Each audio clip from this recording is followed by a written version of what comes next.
Hi, my name is Michelle Wong. I am the CMO at Sprinkles, and the talk, my Ignite talk is called Never Too Asian. Can anyone be too Asian? I don't know, but I will tell you that my entire life and career has been informed by this.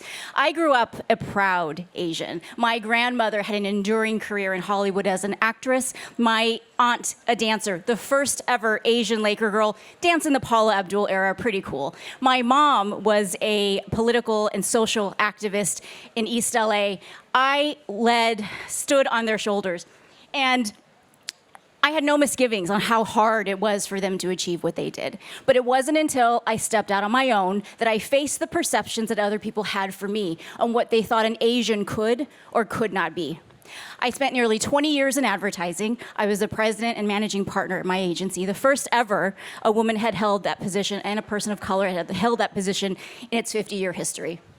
During my time in advertising, I was told things like, "You don't look like a leader." I was in a meeting, and one time a client pointed at me across the room and said, "I don't know, ask the Oriental one." And when I had suggested that we cast an Asian woman in our spot, the room debated for an hour if an Asian woman could be someone that people could relate to.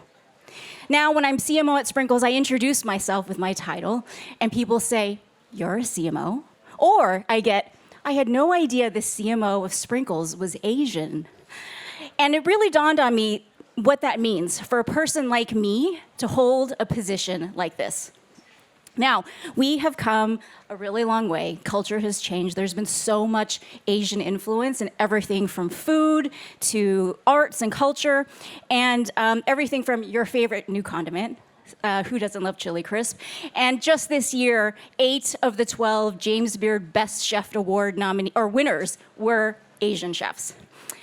So I'm taking this momentum, and I'm in this position and finally get to do something. So we launched our first ever Lunar New Year cupcake at Sprinkles. We also produced a Vietnamese coffee cupcake with Win Coffee Supply. And what happened? We resonated with a huge audience. It was delicious. People loved it. And we sold a shitload of cupcakes. In fact, more cupcakes than probably the company had ever seen before. And you know what people asked me? "Are you turning Sprinkles Asian?" And I said, "No, what we're doing is we're becoming a global brand, and we're putting cultural representation at the forefront." So, all that to say, there's been so much wonderful things. The most glamorous Crazy Rich Asians, the most awarded film ever, Everything Everywhere All at Once. My favorite show, Never Have I Ever, Team Paxton, who is with me. I mean, the best. And all that to say that this is so profound to see ourselves this way, as heroes, as love interests, as the jerks sometimes. And the reason why this is important is because this kind of representation affects how we do business.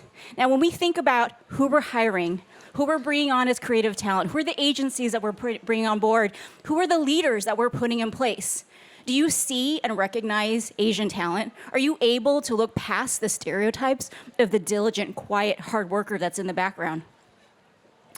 We have a long way to go. If you can tell, there's not a lot of Asians at Cannes. I really hope that I'm proven wrong. I just got here. In fact, this is my first time at Cannes. I actually self-funded this trip. I might be the only person here that paid for themselves. What a moron. But the reason why I did that is because it's time for us to be seen. And I hope that you see us. I hope you see us here. I hope you see us when you go back home, because Asians are creatives and executives and powerful and artists and entrepreneurs, and yes, in the C-suite. Thank you.